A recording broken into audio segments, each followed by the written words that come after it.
Prancis di masa pemerintahan Raja Louis terlihat seperti negeri dongeng bagi kaum bangsawan. Istana Versailles berdiri megah, perjamuan tak pernah usai, dan pakaian mereka berkilau seperti langit penuh bintang. Tapi di balik keindahan itu, kenyataan menyakitkan menghantui rakyat jelata.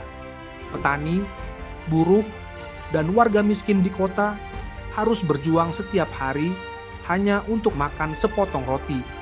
Sementara para bangsawan hidup nyaman tanpa membayar pajak, rakyat yang bekerja keras justru dibebani pungutan demi membiayai gaya hidup istana. Kelaparan melanda desa-desa, harga roti melonjak tak terjangkau, musim panen buruk menghantam tanpa ampun.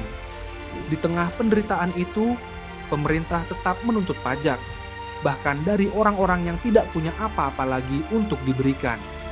Gereja pun turut menjadi simbol ketidakadilan, karena ikut menikmati kekayaan negara tanpa memberikan bantuan nyata kepada rakyat.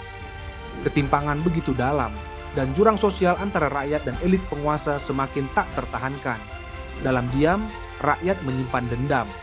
Di antara lapisan roti keras dan air kotor yang mereka minum, tumbuh amarah yang menunggu waktu untuk meledak. Mereka bukan lagi rakyat yang pasrah, mereka sedang bersiap mengubah sejarah. Ketika Raja Louis akhirnya memanggil pertemuan besar untuk membahas krisis negara, rakyat berharap mereka akan didengar. Tapi kenyataan berkata lain. Wakil rakyat dari golongan bawah hanya dianggap sebagai pelengkap, bukan sebagai suara yang sah. Mereka dipermalukan, bahkan diusir ketika mencoba menyampaikan keresahan rakyat. Rasa terhina berubah menjadi tekad. Para wakil dari golongan rakyat membentuk Majelis Nasional, menyatakan diri sebagai perwakilan sah rakyat Prancis, dan menolak tunduk lagi pada sistem yang menindas. Lalu, datang momen tak terlupakan. Rakyat yang kelaparan, marah, dan terabaikan, menyerbu penjara Bastille, simbol absolut kekuasaan tirani. Mereka bukan hanya mencari senjata, mereka ingin menunjukkan bahwa rakyat sudah cukup diam. Mereka menghancurkan tembok yang melambangkan penindasan berabad-abad dan menyatakan, ini adalah awal dari kebebasan. Bastille runtuh bukan karena kekuatan senjata, tapi karena kekuatan tekad. Teriakan di jalan-jalan Paris berubah menjadi gema perubahan yang menyebar ke seluruh negeri. Para bangsawan mulai ketakutan. Rakyat mulai percaya, untuk pertama kalinya dalam hidup mereka, bahwa dunia bisa berubah jika mereka berani melawan. Setelah Bastille jatuh, seluruh Prancis terbakar oleh semangat revolusi. Kota demi kota bangkit. Kastil dibakar, surat pajak dihancurkan, dan rakyat mengambil alih kendali atas nasib mereka sendiri. Dari kerusuhan itu lahirlah Deklarasi Hak Asasi Manusia dan Warga Negara, dokumen bersejarah yang menegaskan bahwa semua manusia diciptakan setara.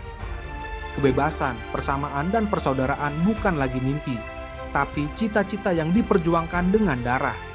Namun revolusi bukan tanpa pengorbanan.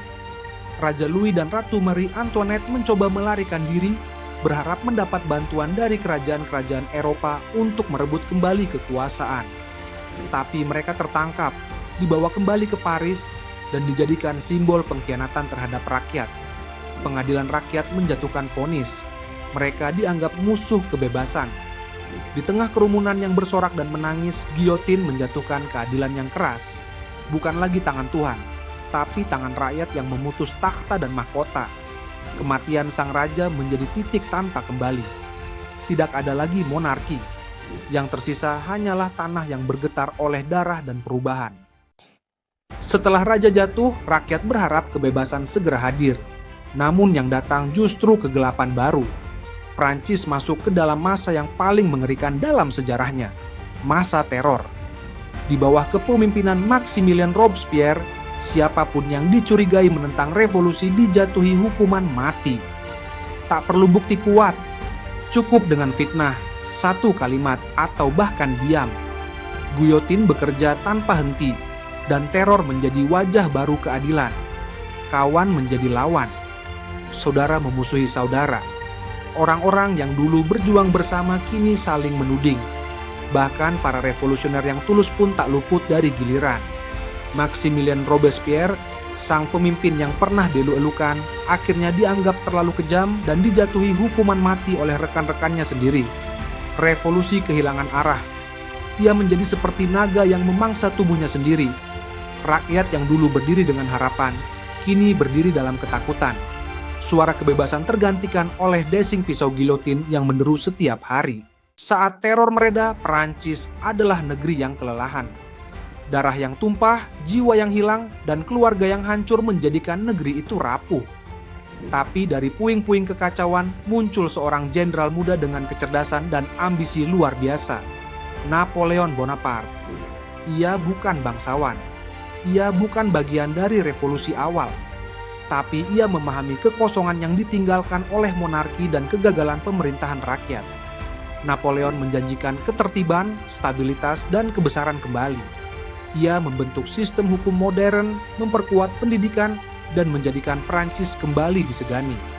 Tapi ia juga mengkonsolidasikan kekuasaan, mengangkat dirinya sebagai kaisar, dan perlahan membawa Prancis ke medan perang baru. Ironis, revolusi yang menumbangkan raja kini memunculkan kaisar. Tapi bagi rakyat yang lelah dengan kekacauan, Napoleon adalah pilihan yang masuk akal. Ia bukan raja lama. Ia adalah simbol dari generasi baru yang lahir dari kehancuran. Revolusi Prancis bukan hanya kisah tentang jatuhnya seorang raja atau terbunuhnya para bangsawan.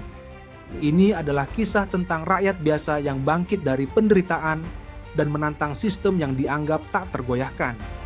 Nilai-nilai kebebasan, persamaan, dan persaudaraan yang lahir dari revolusi itu kini hidup dalam konstitusi banyak negara.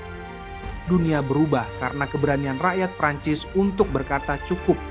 Meski jalannya berdarah dan penuh tragedi, semangat revolusi terus menjadi inspirasi bagi mereka yang tertindas. Bahwa kekuasaan bukanlah hak ilahi, melainkan amanah dari rakyat. Bahwa suara terbawah sekalipun bisa mengguncang langit-langit istana.